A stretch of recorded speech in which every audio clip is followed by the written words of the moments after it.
Today we're ranking the original FNAF games on a tier list going from S tier all the way down to D tier. Why? I don't know, but let's just do it. It's a tier list. Subscribe. Anyways, let's start off where it all began with FNAF 1. Now, FNAF 1 is, pretty good game. The gameplay is a little boring because, the first time you play it, gameplay is actually pretty fun.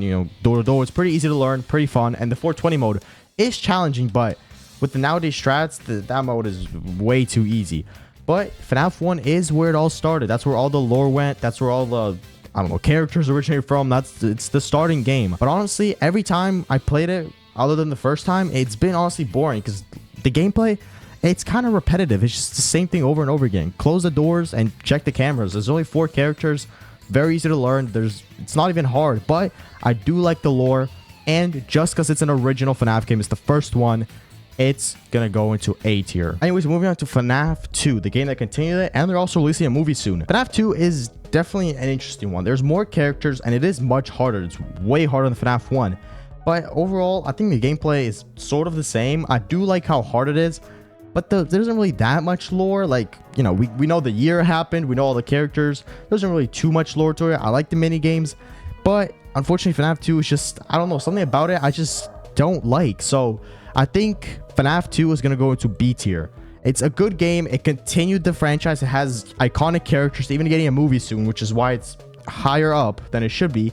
That's why we're going to put it on B tier, because it's a solid. It's not bad. It's not good. It's just there. So B tier is just kind of like there. Moving on to FNAF 3, the game that has one of my favorite characters, Springtrap. Now, the overall gameplay of this game is definitely unique. It's not the same as the other ones. You don't have doors and a camera, but now you have cameras and audio lures, which I like how they implement in this. Camera lures are, something new to the franchise. We were introduced to new mechanics, everything new, and the lore there. I really love the mini games. Even though FNAF 2 also had mini games, FNAF 3's mini games really show what happened to William Afton, and it also introduced us to Springtrap, possibly one of the coolest video game characters ever. My favorite character, the way the backstory, the way that happens, and the voice lines that the game presents, honestly awesome. But overall, gameplay and lore, everything put into it, I think this is also going to go B tier, kind of joining FNAF 2. You know what I mean? It's like, it's not the best because the gameplay, it's good, but it's not the best. In the lore, it's good, but it's not, there's better games with better lore. Now guys, these are just the FNAF original games. If you want to see me do a part 2 where I do the Steel Wool games,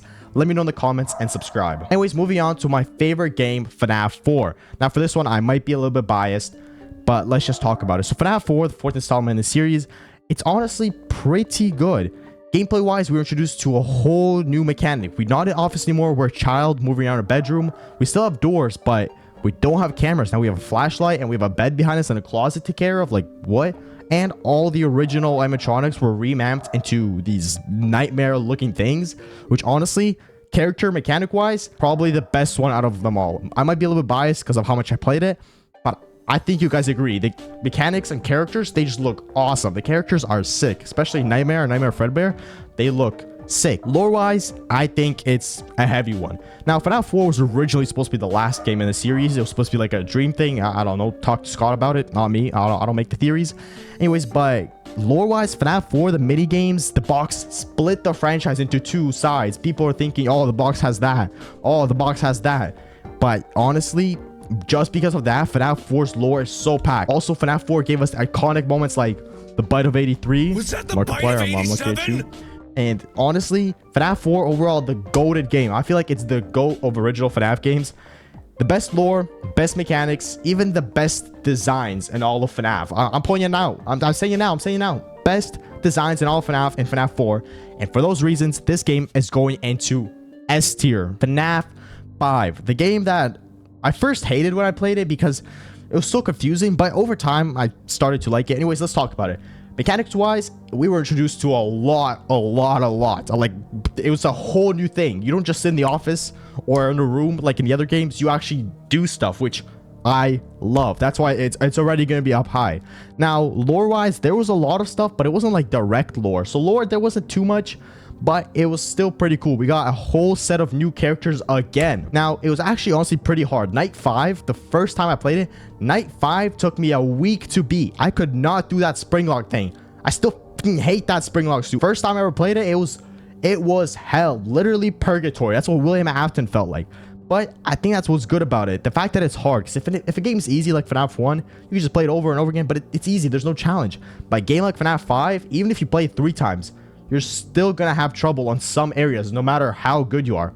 And for those reasons, I think I'm going to put it in S tier. Let's move on to FNAF 6, the game that finished it all. We're not World and UCN were like second ones, but whatever. FNAF 6, the one that finished it all. Honestly, mechanics wise, we were introduced to, I mean, it's sort of like an office setting, but we had a computer, which I think pretty cool, easy to learn, but still hard at the same time. The building pizzeria mechanic of it was awesome. I like how you could build a pizzeria. It kind of like adds to that FNAF. So if you're not really a fan of the night sequence, you could build a pizzeria. It's literally, it's like a tycoon in Roblox. Just build your own pizzeria kind of thing, which honestly, I love. The amount of possibility, everything in it, awesome.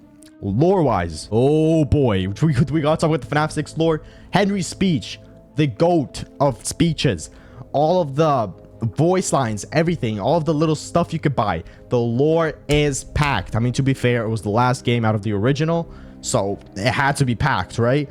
Honestly, mechanics awesome, lore awesome, stuff you could do awesome. We got a whole brand, we got so many new characters. Even though they were direct characters that actually could kill us, we still got new designs, which was sick. And for those reasons, I want to put this game in A tier. Now, surprisingly, we don't have any D tiers yet, but that can all change with UCN. UCN is a speedrunner's dream. Well, speedrunners, I guess max mode's dream, because it has 50-20. The iconic 50-20 that I've never beaten. I've never even touched UCN, so kind of putting on this list, I might be a bit biased because I've actually never played it. I've played it a bit, but like, I don't even know how it works. If you guys want to see me do a video on it, comment down below. But I don't even know how it works. I've seen videos on it though. I've seen people play 50-20 and stuff like that. So honestly, it's a cool design and cool everything. A bunch of new characters, a lot of lore. But just because I haven't played it and I'm not really familiar with the game, we're going to put it in C tier. And last but not least, FNAF World. Most people hate this game, but honestly, I didn't play it either. I know I'm a fraud. But if you want to see me play it, comment down below. I played this game once on stream and it's honestly very confusing. There's a lot of new characters we got. They were just remaps of the original ones, which is kind of cool. There is quite a bit of lore in this game, but I feel like FNAF World was made as just like a little here you go game. You know what I mean? For those reasons, because it's very confusing and I don't really play it. And when I played it first, the gameplay was very hard to learn.